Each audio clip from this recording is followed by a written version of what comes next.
أعوذ بالله من الشيطان الرجيم. بسم الله الرحمن الرحيم. الحمد لله رب العالمين بارئ الخلائق أجمعين، باعث الأنبياء والمرسلين، خالق السماوات والأرضين، ثم الصلاة والسلام على عبده وحبيبه ونجيبه العبد المؤيد والرسول المصدق المحمود الأحمد بأبي القاسم محمد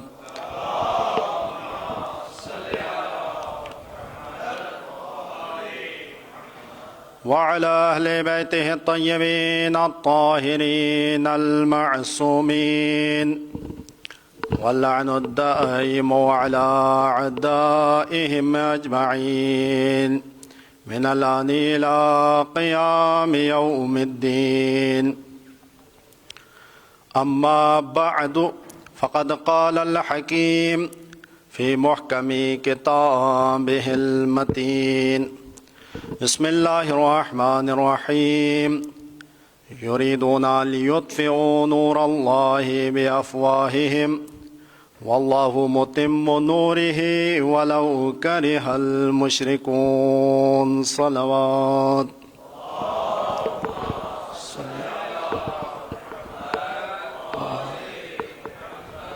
بار دیگر صلوات.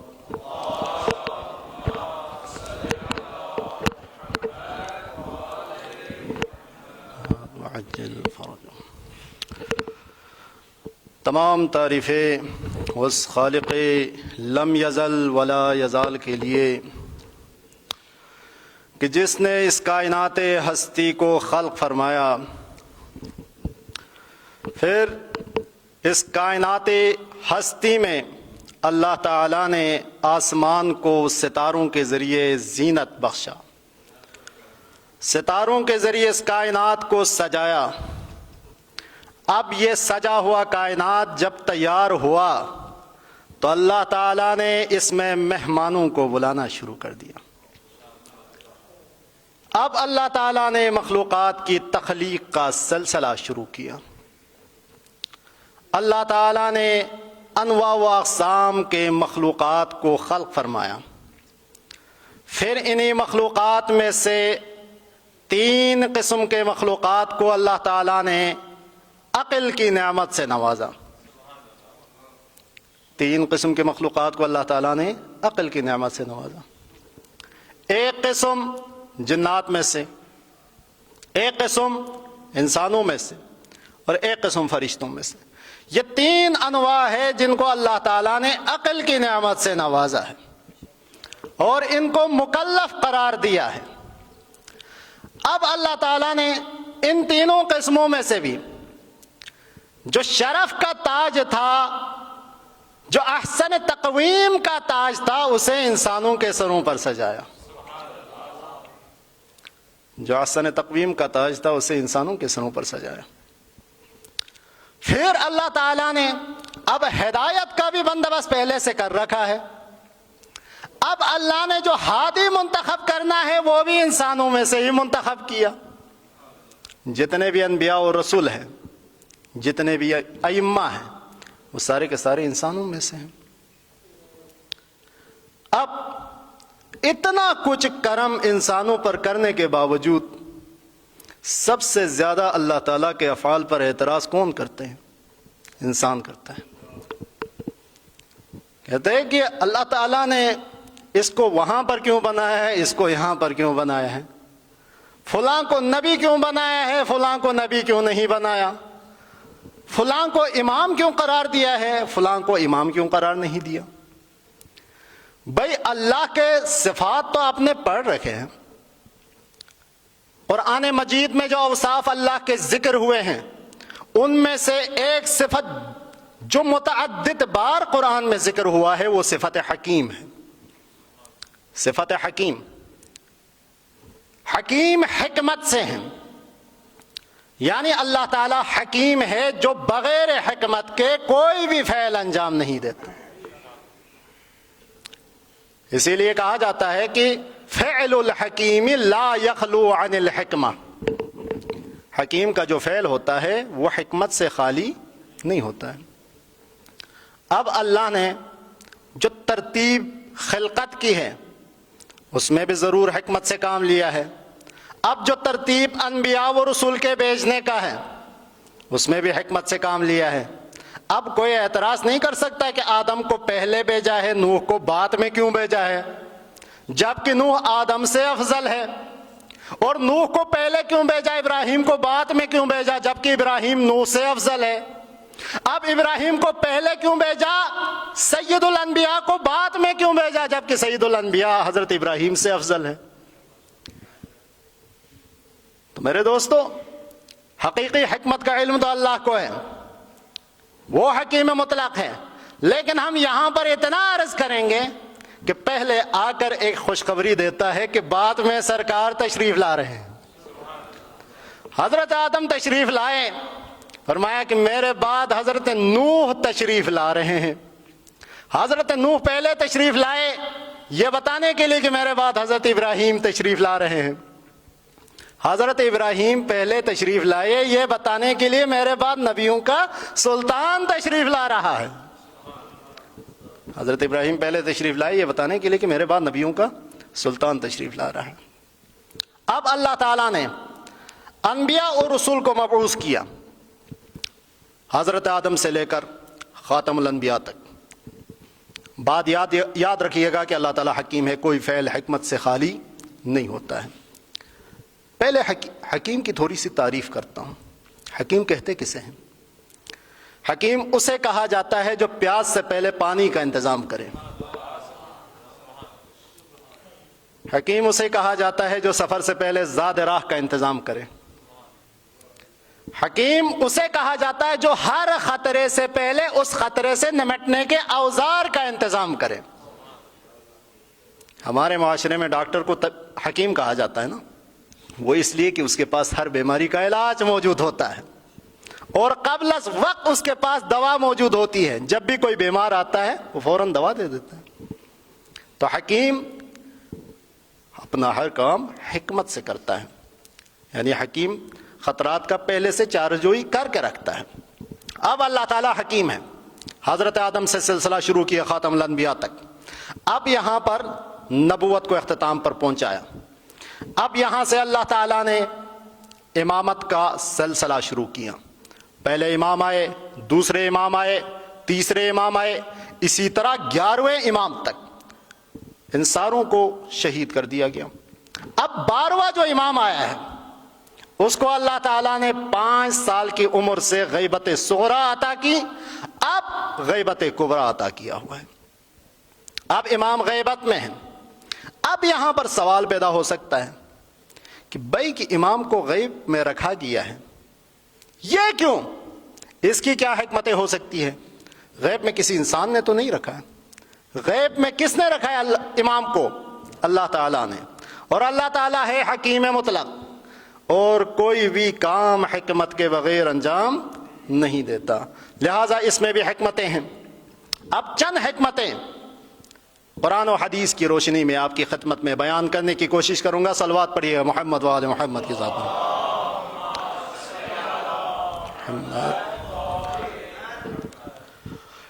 انہی حکمتوں میں سے ایک حکمت، اللہ تعالیٰ اپنی بے پناہ قدرت کا اظہار کرنا چاہتا ہے۔ وہ قادر ہے نا، وہ قادر مطلق ہے، ہر چیز پر قدرت رکھتا ہے اور ہر چیز اس کے تحت قدرت میں آ جاتا ہے۔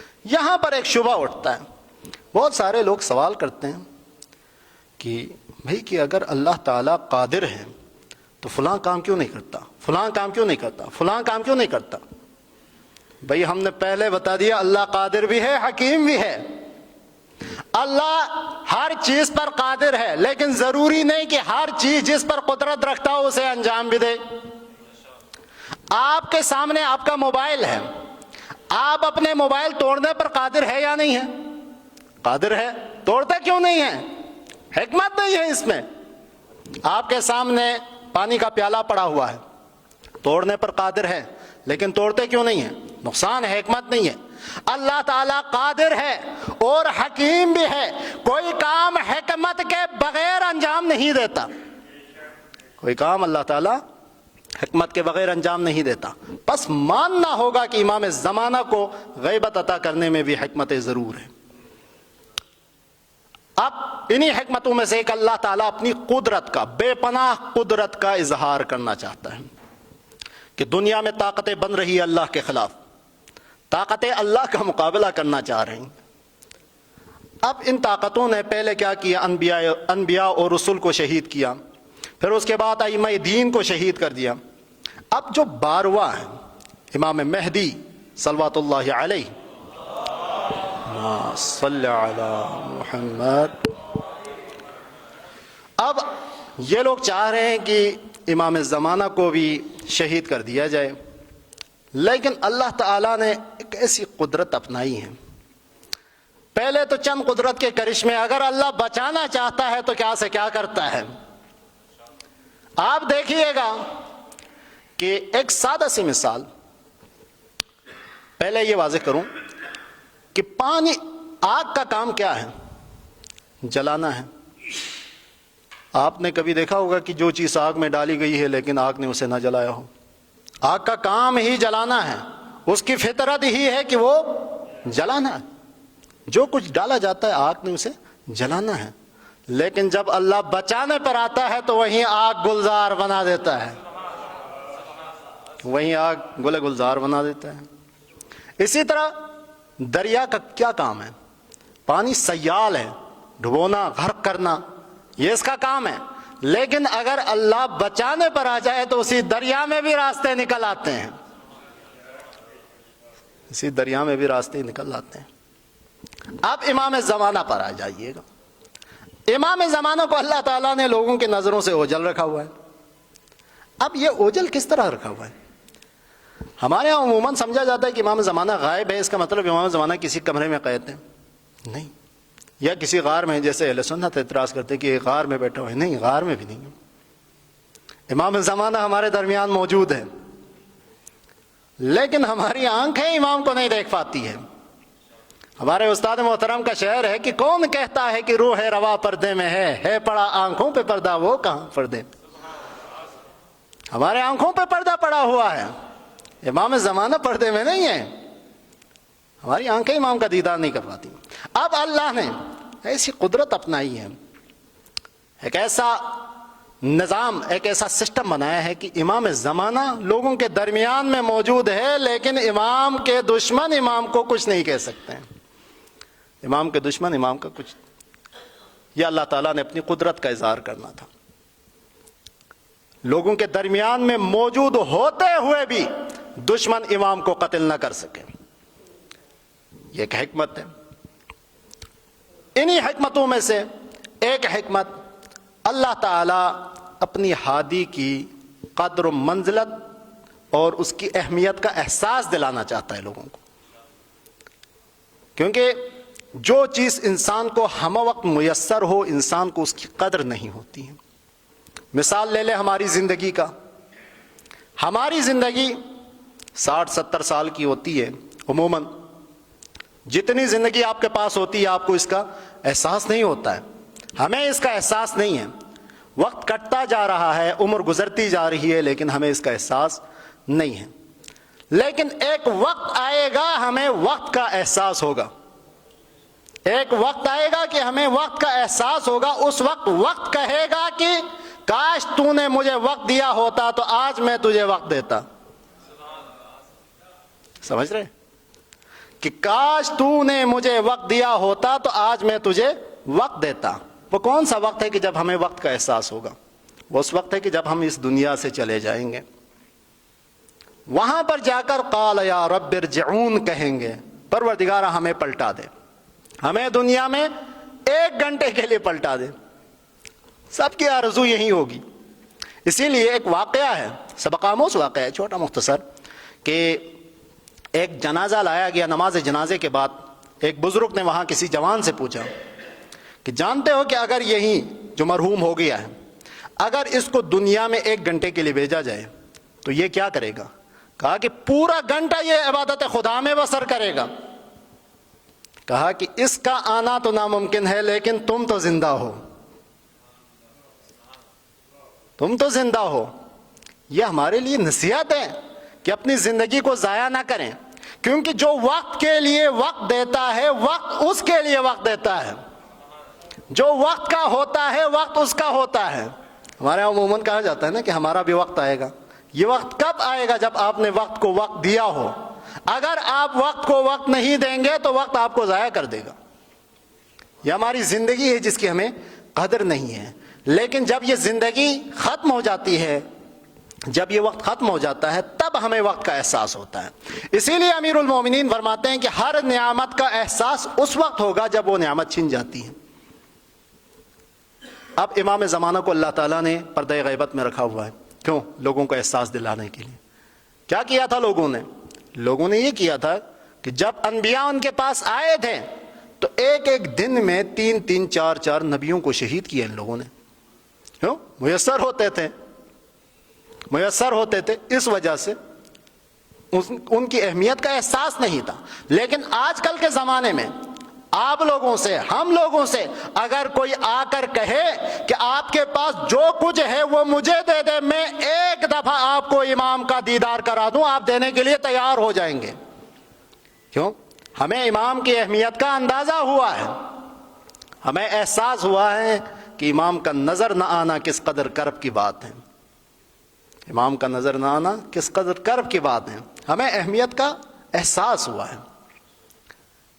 آپ دیکھیے گا کہ ہمارے ہاں بہت سارے ایسے لوگ ہوتے ہیں کہ جن کی زندگی میں ہم لوگ قدر نہیں کرتے ہیں، لیکن جب وہ دنیا سے چلے جاتے ہیں تو ہمیں تب ان کی قدر منزلت اور ان کی اہمیت کا احساس ہو جاتا ہے۔ ہر چیز کی قدر و منزلت اس وقت پتہ چل جاتی ہے جب وہ چھن جاتی ہے۔ اب امام زمانہ کو پردہ غیبت میں رکھا ہوا تاکہ یہ احساس اجاگر ہو لوگوں میں۔ اسی لیے امام صادق علیہ الصلوۃ والسلام، صلوات پڑھیے گا، صلی علی محمد۔ امام فرماتے کہ ہمارے قائم کے لیے 2 غیبتیں ہوگی، پہلی غیبت مختصر اور دوسری غیبت اتنی طویل ہوگی کہ مومنین کے دلوں میں یہ تڑپ پیدا ہوگی کہ کاش امام کو ایک لمحہ دیکھ لیں۔ مومنین کی نگاہیں ترس جائے گی امام زمانہ کو دیکھنے کے لیے۔ آج کل کے زمانے میں یہی ہو رہا ہے، احساس پیدا ہو گیا ہے لوگوں میں، اب امام کا دیدار ہو جائے، احساس دلانے کے لیے۔ نہیں، اگر امام سامنے آ جائیں گے تو یہ احساس ختم ہو جائے گا، کیونکہ میسر جب آئیں گے تو آپ کو اس کی اہمیت کا اندازہ نہیں ہوگا۔ ایک واقعہ ہے کہ ہارون رشید اور امام موسیٰ کاظم علیہ الصلوۃ والسلام کا۔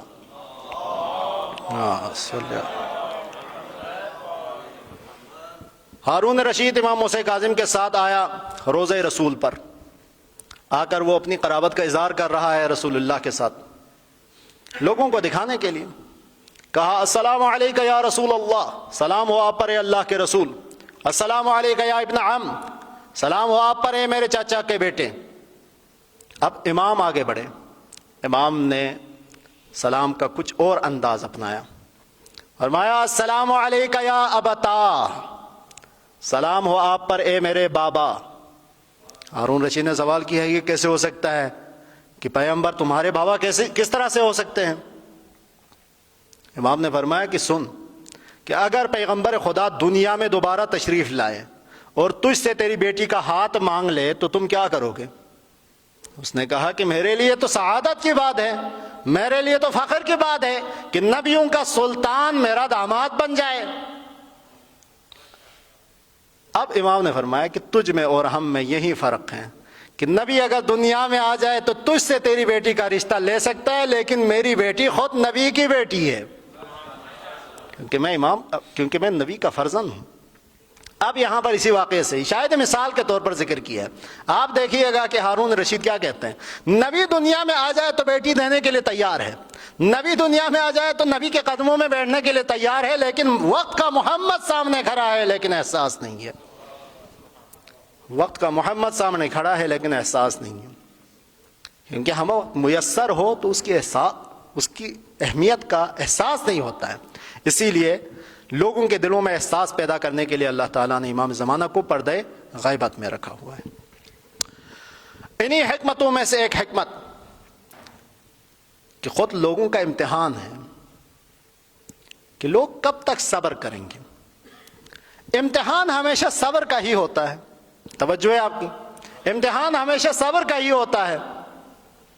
آپ دیکھیے گا کہ قرآن مجید میں اللہ تعالیٰ ارشاد فرما رہا ہے وَلَنَبْلُوَنَّكُمْ بِشَيْءٍ مِّنَ الْخَوْفِ وَالْجُوعِ وَنَقْصٍ مِّنَ الْأَمْوَالِ وَالْأَنفُسِ وَالثَّمَرَاتِ, کہ ہم ضرور بضرور تمہارا امتحان لیں گے, مال میں کمی کر کے, پھلوں میں کمی کر کے, تمہاری جانوں کا امتحان لیں گے. لیکن ان تمام امتحانات میں اگر صبر کیا تو وَبَشِّرِ الصَّابِرِينَ, صبر کرنے والوں کے لیے خوشخبری ہے. اب یہاں پر امتحان صبر کا لیا جاتا ہے. اب اللہ تعالیٰ خود مؤمنین کا امتحان لینا چاہ رہا ہے. بھائی مؤمنین میں اور بنی اسرائیل میں تو فرق ہونا چاہیے. مؤمنین میں اور بنی اسرائیل میں تو فرق ہونا چاہیے. بنی اسرائیل نے کیا کیا تھا؟ بنی اسرائیل میں جب حضرت موسیٰ اللہ تعالیٰ سے کلام کرنے کے لیے کوہ طور پر چلے گئے تھے 30 دن کے لیے, وعدہ کیا تھا حضرت موسیٰ سے وَإِذْ وَاعَدْنَا مُوسَىٰ 30 لَيْلَةً, ہم نے موسیٰ سے وعدہ کیا 30 راتوں کا. وَأَتْمَمْنَاهَا بِعَشْرٍ, پھر کیا ہوا 10 دن اور مزید انہیں رکنا پڑا. فَتَمَّ مِيقَاتُ رَبِّهِ 40 لَيْلَةً, بس موسیٰ کو کوہ طور پر رکنا پڑا 40 راتیں. اب یہاں پر قوم سے وعدہ کیا تھا کہ میں 30 دن بعد واپس آؤں گا, لیکن 40 دن ہو گئے. کتنے دنوں کا اضافہ ہوا؟ 10 دنوں کا. اب 10 دنوں میں سارا قوم بچڑا پرست بن گئے. 10 دنوں میں, صرف 10 دنوں میں ساری قوم بچڑے کی پوجا کرنے لگے. یہی تو فرق ہے بنی اسرائیل میں اور مؤمنین میں. بنی اسرائیل 10 دن صبر نہ کر سکے, لیکن مؤمنین 1400 سالوں سے صبر کر رہے ہیں. کیونکہ مؤمنین کو خوشخبری انہوں نے دی ہے جنہیں مخبر صادق کہا جاتا ہے, جن کا نام بھی صادق ہے. انہوں نے فرمایا کہ ہمارا قائم قریب آئے گا. مومنین آج بھی اسی انتظار میں ہے کہ قائم آئیں گے. اللہ تعالیٰ خود مومنین کے صبر کا امتحان لینا چاہ رہا ہے, مومنین کی آزمائش ہے. اور اس میں بھی میں کہنا چاہوں گا وَبَشِّرِ الصَّابِرِينَ, مومنین کے لیے ہی ہے. آپ صبر کریں گے تو آپ کے لیے بھی خوشخبری ہے. انہی حکمتوں میں سے ایک حکمت خود مومنین کا تحفظ ہے. امام زمانہ علیہ الصلوۃ والسلام کو پردے غیبت میں رکھا ہوا ہے. صلوات پڑھیے گا محمد وآل محمد صلی اللہ علیہ وسلم. مومنین کی حفاظت کے لیے امام زمانہ علیہ الصلوۃ والسلام ہم لمحہ ہماری طرف دیکھ رہے ہوتے ہیں. امام زمانہ ہم سے بے خبر نہیں ہیں. خود امام فرماتے ہیں کہ ہم تمہارے اوپر ایک شفیق باپ سے بھی زیادہ مہربان ہیں. آپ کو معلوم ہے کہ باپ کتنا شفیق ہوتا ہے. باپ بچے کو ذرہ برابر خراش آ جائے باپ سے برداشت نہیں ہوتا ہے. پھر آگے ایک اور روایت کے مطابق امام فرماتے ہیں ہم تم سے بھی زیادہ مہربان ہیں. آپ یہ تھوڑا سا تشریح طلب ہے کہ ہم تمہارے اوپر تم سے بھی زیادہ مہربان ہیں. انسان کو سب سے زیادہ محبت کس چیز سے ہوتی ہے؟ اپنے آپ سے. اپنے آپ سے محبت ہوتی ہے. آپ کہیں گے نہیں مولانا, انسان کو تو سب سے زیادہ محبت اولاد سے ہوتی ہے. اولاد کے لیے خود کو فنا کر دیتا ہے. مال سے ہوتی ہے, مال کمانے کے لیے صحت کو فنا کر دیتا ہے, مال کمانے کے لیے جوانی کو فنا کر دیتا ہے. نہیں, مال و اولاد سے محبت اس لیے کہ ان کی نسبت خود کے ساتھ ہے. یہ میرا مال ہے اس وجہ سے محبت ہے, یہ میری اولاد ہے اس وجہ سے محبت ہے. ورنہ تو اگر آپ کے سامنے کسی اور کے بچے پر ظلم ہو تو آپ کو تکلیف نہیں ہوگی. کیوں؟ وہ اولاد تو ہے لیکن کسی اور کا ہے. لیکن آپ کے سامنے آپ کے بچے کو انجیکشن لگ جائے تو آپ کو تکلیف ہوگی. کیوں؟ کیونکہ آپ کا بچہ ہے, میرا بیٹا ہے, اس وجہ سے تکلیف ہوگی. اسی طرح کسی کمرے کو آگ لگ جائے جس میں کروڑوں روپیہ جل جائے لیکن مال کسی اور کا تھا, آپ کو ذرا برابر تکلیف نہیں ہوگی. لیکن آپ کا اگر 5000 روپے نقصان ہو جائے آپ کو تکلیف ہوگی. کیوں؟ مال آپ کا ہے. اب یہاں پر مال سے محبت ہے کس وجہ سے؟ میرا مال ہے. اولاد سے محبت ہے کس وجہ سے؟ میری اولاد ہے. حقیقت میں انسان کو اپنے آپ سے محبت ہے. امام فرماتے ہیں کہ ہم تمہارے اوپر تم سے بھی زیادہ مہربان ہیں. یعنی آپ اپنے آپ کو اتنا نہیں چاہتے جتنا امام آپ کو چاہتے ہیں.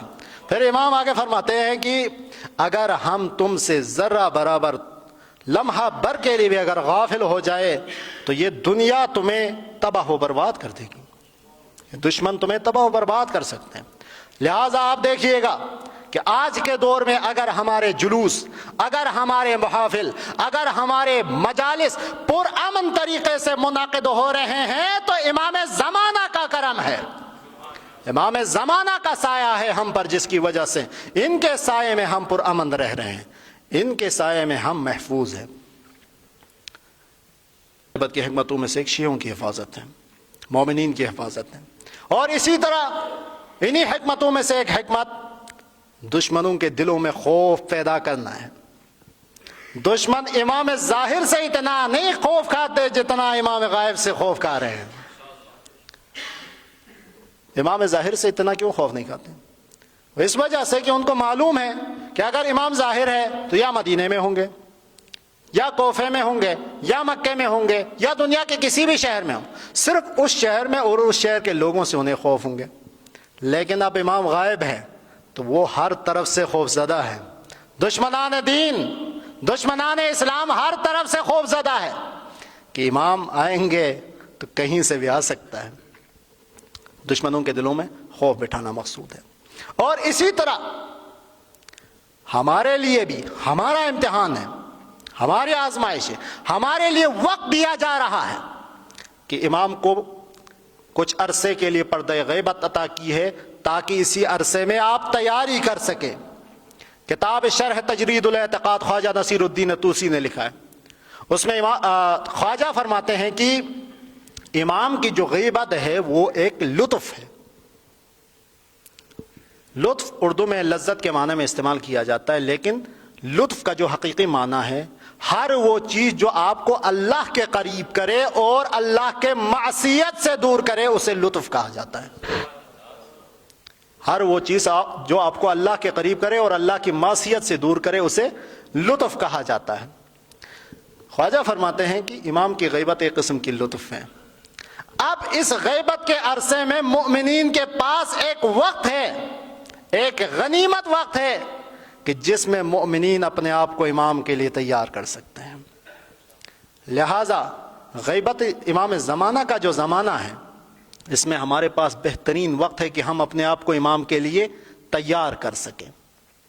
اور آخری مختصر کرتا ہوں، آخری حکمت کے طور پر کہ امام زمانہ کی حکمتوں میں سے اور بھی بہت ساری حکمتیں ہیں، لیکن مختصراً آخری حکمت اللہ تعالی اس زمین کے ختم ہونے سے پہلے زمین پر ایک بار دین محمدی کو اسی طرح اجرا کرنا چاہتا ہے جس طرح پیغمبر خدا لے کر آئے تھے، جس طرح پیغمبر خدا لے کر آئے تھے. کیونکہ دین میں کیا ہوا ہے؟ بہت ساری تعریفات ہوا ہے، بہت سارے خرافات آ گئے ہیں، لیکن بنسبت باقی ادیان کے ہمارا تشیع وہ دین ہے جو بنو امیہ اور بنو عباس کے چینل سے بھی نہیں گزرا ہے. ہمارا دین خالص ہے. لیکن امام زمانہ جب تشریف لائیں گے تو بہت ساری ایسی چیزیں جو ہم تک نہیں پہنچی ہیں وہ امام زمانہ پہنچائیں گے. لہذا جب امام آئیں گے تو وہ حقیقی دین جاری ہوگا جو پیغمبر خدا پر نازل ہوا ہے. اب جب وہ دین جاری ہوگا تو اس کی اتنی برکتیں ہوں گی کہ روایات کے الفاظ ہے کہ جب امام زمانہ کا زمانہ آئے گا تو جیل میں کوئی قیدی نہیں ہوں گے، جیل قیدیوں سے خالی ہوگا، کیونکہ کوئی جرائم ہی نہیں ہوگا. جرائم نہیں ہوں گے تو جیل خالی ہوں گے. اسی طرح آج کل کے زمانے میں آپ کو ہر چوک پر مانگنے والے نظر آتے ہیں، ہر گلی میں مانگنے والے نظر آتے ہیں، لیکن جب امام زمانہ آئیں گے تو انصاف اس قدر ہوگا کہ ایک بندہ اپنا زکوٰۃ لے کر مشرق سے چلے گا مغرب تک، لیکن کوئی زکوٰۃ لینے والا نظر نہیں آئے گا. انصاف کا یہ عالم ہوگا. حتیٰ جانوروں کے درمیان بھی اس قدر انصاف ہوگا کہ آپ کو پتہ ہے کہ شیر اور بکری ایک ہی گھاٹ سے پانی پئیں گے، لیکن ان کو ایک دوسرے کا خوف نہیں ہوگا۔ ہمیشہ بد امنی وہاں پر ہوتا ہے جہاں پر انصاف کا خون کیا جاتا ہے، جہاں پر ہر ایک کو اس کا حقوق نہیں دیا جاتا ہے، وہاں پر یہ سارے کے سارے جرائم پیدا ہو سکتے ہیں۔ لہذا اللہ تعالیٰ نے امام زمانہ کو غائب رکھا ہوا ہے تاکہ قیامت سے پہلے عدل و انصاف سے زمین کو پر کر دیں۔ اسی لیے روایات کے الفاظ ہیں کہ ہمارے قائم کو اللہ تعالیٰ نے بقیت اللہ بنا کر، اللہ کا بقیت اللہ بنا کر رکھا ہے تاکہ لیملأ الارض قسطا وعدلا، تاکہ زمین کو عدل و انصاف سے بھر دے، کما ملئت ظلما وجورا، جس طرح وہ ظلم و جور سے بھر چکی ہوگی۔ اب امام زمانہ کی آخری حکمت اور آپ کی زحمت تمام، امام زمانہ کی غیبت کی یہ آخری حکمت بیان کرتا ہوں، پھر آپ کی زحمت تمام، کہ امام زمانہ کی غیبت کی حکمتوں میں سے ایک حکمت یہ بھی ہے کہ امام زمانہ چونکہ واسطہ فیض ہے، اور امام زمانہ وہ ہے کہ جس کی وجہ سے زمین و آسمان باقی ہے، کیونکہ آپ زیارت جامعہ کبیرہ کے الفاظ ہے کہ وَبِوُجُودِهِ ثَبَتَتِ الْأَرْضُ وَالسَّمَاءُ، وہ وہی ذات ہے کہ جس کی وجہ سے، جس کی وجود کی برکت سے زمین و آسمان ثابت ہے، زمین و آسمان قائم ہے۔ اور امام زمانہ اس دنیا میں، اس عالمین میں اس ستون کے مانند ہے کہ جو کسی گھر کے درمیان میں لگا ہوا ہوتا ہے، اگر اس ستون کو ہٹایا جائے تو گھر تباہ و برباد ہو جاتا ہے، اسی طرح اگر زمین حجت خدا سے خالی ہو جائے تو زمین تباہ و برباد ہو سکتا ہے۔ تو امام زمانہ واسطہ فیض ہے۔ اگر امام کو اللہ تعالیٰ غیبت عطا نہیں کرتا تو لوگ امام کو شہید کر دیتے، اور اگر امام شہید ہو جائیں گے تو کائنات کا نظام نہیں چل سکتا، کیونکہ کائنات میں رزق مل رہا ہے امام کی وجہ سے۔ زیارت جامعہ کبیرہ کے الفاظ ہے وَبِيُمْنِهِ رُزِقَ الْوَرَىٰ، ان کے طفیل سے پورا عالم رزق پا رہا ہے۔ اور خود جامعہ کبیرہ کے الفاظ ہے بنا انزل اللہ الغیث، کہ ہم ہی ہے جس کی وجہ سے اللہ بارش کو نازل کرتا ہے، ہم ہی ہے جس کی وجہ سے زمین سبزہ اگاتی ہے۔ لیکن اگر امام نہیں ہوں گے تو اس صورت میں نہ آسمان بارش برسائے گا، نہ زمین سے سبزہ نکل آئے گا، تو اس صورت میں پورا نظام کائنات مختل ہو جائے گا۔ اور امام کا اور کائنات کے درمیان علیت کا رشتہ پایا جاتا ہے، اگر امام نہیں تو کائنات اپنے رہنے والوں سمیت دس جائے گی۔ لہذا انہی حکمتوں کو جو میں نے بیان کیا ہے، ان کو خلاصتاً آپ کے حوالے کر رہا ہوں کہ اللہ تعالیٰ حکیم مطلق ہے، جو کوئی بھی کام کرتا ہے حکمت سے خالی نہیں ہوتا ہے۔